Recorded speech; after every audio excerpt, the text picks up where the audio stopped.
AirPages. This is one of the 3 free software you get when you buy your Digifly Air. And in this video, we'll show you the basics. You will use this program to create your pages, to work on pages you already have, and to upload the pages to your instrument. And the uploading part will be shown on a separate video. Now, there are several basic things you can do with AirPages. So before I go into creating a page itself, I want to explain the layout. The first tab is the page designer, where you get an empty canvas with options on the side, which you will use depending on which instrument. And then on the right side of the window, you have your submenus. For instance, you have the different time instruments you get, which is your clock. It counts how long you've been flying, how long you have for your start gate, etc.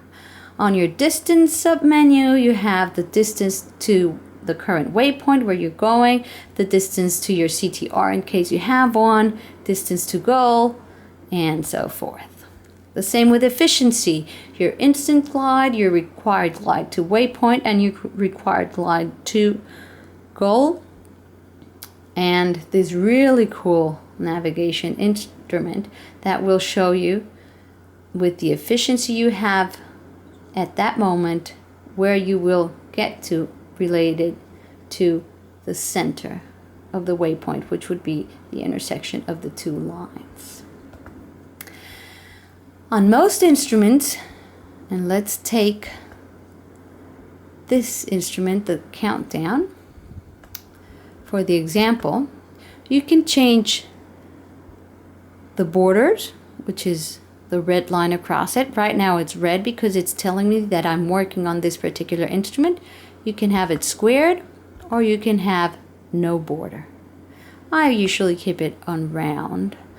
Another reason why I keep it on round is, or I keep a border on my instruments, is because, and I'm going to drag this other instrument and drop it right here so I can show you the example, is that some instruments like distance or cross-track error will show you negative values by inverting the colors.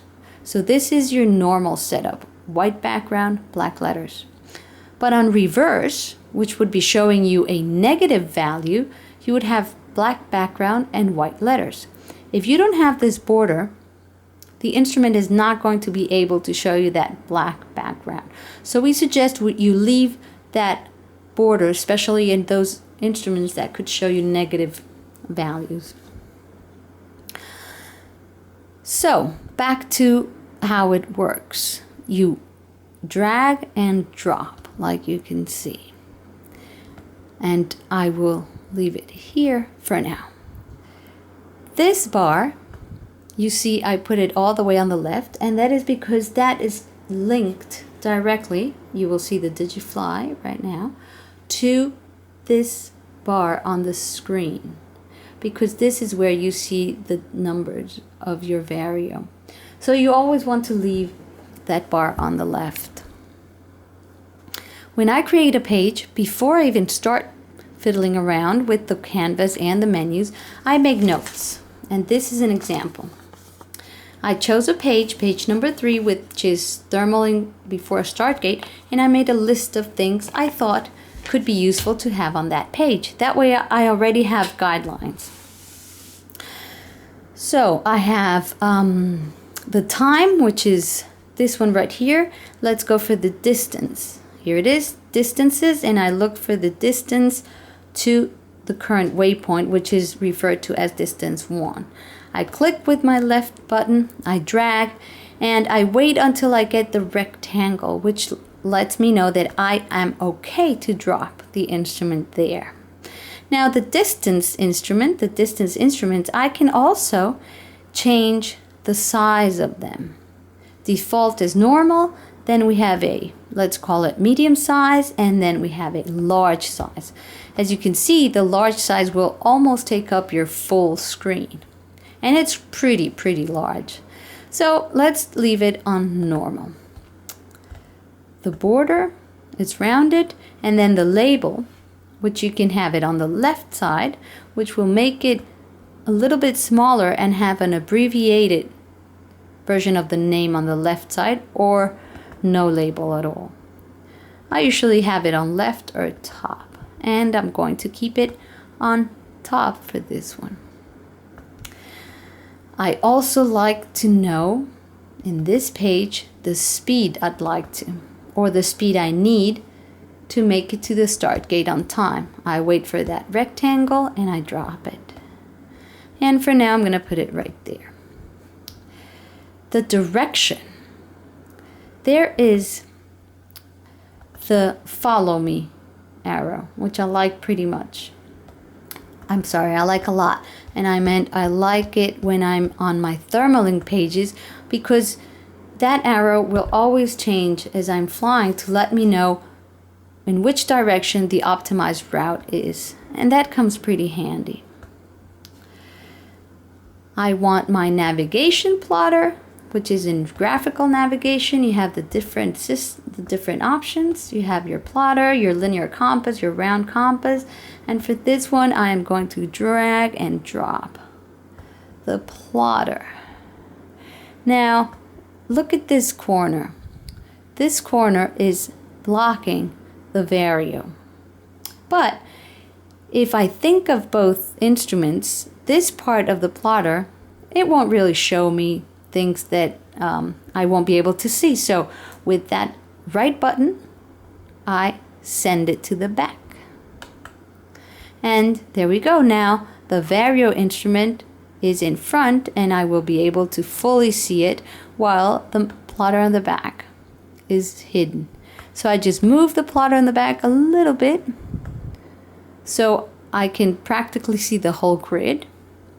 And now I go to my speed, airspeed and speed to fly and all those interesting things it shows, and I place it on the other side. And it's already in front, so I don't need to send it to the back. Now I check my list, and I want to have the page number, and that I do with free text. This is a pretty cool function. You can write notes to yourself, or I don't know, put it on any page, and you just click on the size of font you'd like. You drag it until you get that OK symbol. You drop it, and this particular instrument will ask you what you want to write.